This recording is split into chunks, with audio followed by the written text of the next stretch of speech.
আৰে ভাস্কৰ দা দেখোন তুমি ক'ৰ পৰা আহিলা আপুনি ইয়াত যে আগতে কোৱাচোন খবৰ খাতি কেনেকুৱা ঘৰ এইখিনিতে নেকি আছোঁ আৰু ভালে বেয়াই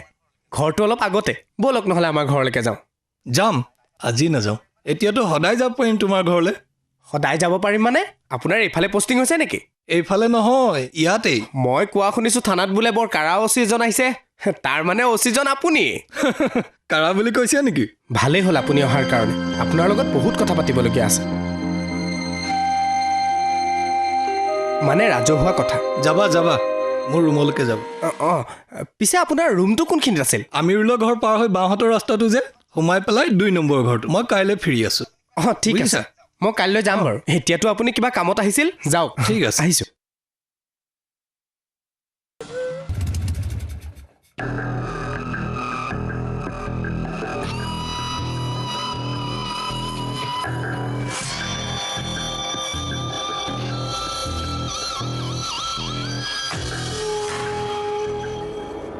দত্ত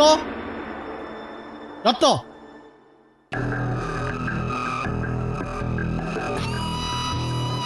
আপুনি মই ৰুদ্ৰ কাকতি মানুহে যে কয় আপোনাৰ ব্যৱহাৰে আপোনাৰ পৰিচয় মই আপোনাৰ ব্যৱহাৰতে গম পালোঁ মোৰ নাম ৰুদ্ৰ কাকতি কাকতি ফৰিং দেখিছে এবাৰ শস্যৰ পথাৰত সোমালে শস্যৰ পথাৰত সকলো শেষ কৰিহে ঘৰলৈ যায় মোৰ নামো ভাস্কৰ দত্ত শুনক মানুহে এই ভাস্কৰ দত্তক জ্বলন্ত পিণ্ড বুলি কয় কাকতি ফৰিং খেদিবলৈ অগ্নিৰে প্ৰয়োজন অযথা কথা কৈ মাথা গৰম নকৰিব কামৰ কথালৈ আহোঁ মানে আপুনি যাতে মোৰ কামত বাধা নিদিয়ে তাকে জনাই যাবলৈ আহিলোঁ তাত মোৰ কি লাভ হ'ব সেইটোকেতো পাতিবলৈ আহিছোঁ কিমান লাগে কওক কিমান লাগিব কাকতি আপুনি বজাৰৰ ৰাস্তাটো পাহৰি পেলাই মোৰ ইয়ালৈ গুচি অহা নাইতো মানে আপুনি মোক বজাৰৰ আলু পিঁয়াজ বুলি ভাবিছে নেকি যে পইচা দিলে আপোনাৰ হৈ যাম দত্ত কওক আজিৰ দিনত চৰকাৰী পইচা কেইটাৰ ষ্টেণ্ডাৰ্ড মেইনটেইন কৰি চলিব নোৱাৰি গতিকে আপোনাৰ দৰে মানুহ এজনে মোৰ ষ্টেণ্ডাৰ্ডৰ কথা কয় মোৰ বোধেৰে টকাৰে একো কৰিব নোৱাৰা কাম নাথাকে আৰু এটা কথা মনত ৰাখিব মাছ মূৰৰ পৰাহে গেলে গাঁওখনৰ সহজল মানুহবোৰক ধ্বংসৰ মুখলৈ ঠেলি দিয়া আপোনাৰ এইটোৱেই ষ্টেণ্ডাৰ্ড দত্ত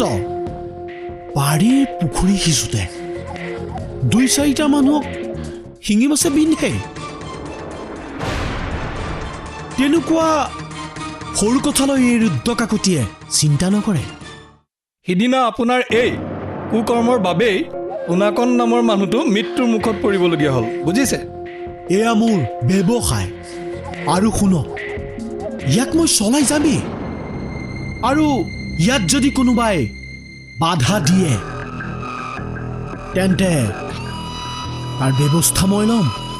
হয় নেকি তেনেহ'লে মোৰো কথা শুনিলোঁ আজিৰ দিনটোৱে আপোনাৰ শেষ দিন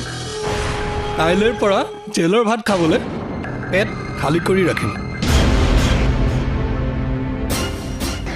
এয়া চেলেঞ্জ নেকি মই এবাৰেই কথা কওঁ আৰু মই চেলেঞ্জ লৈ খুব ভাল পাওঁ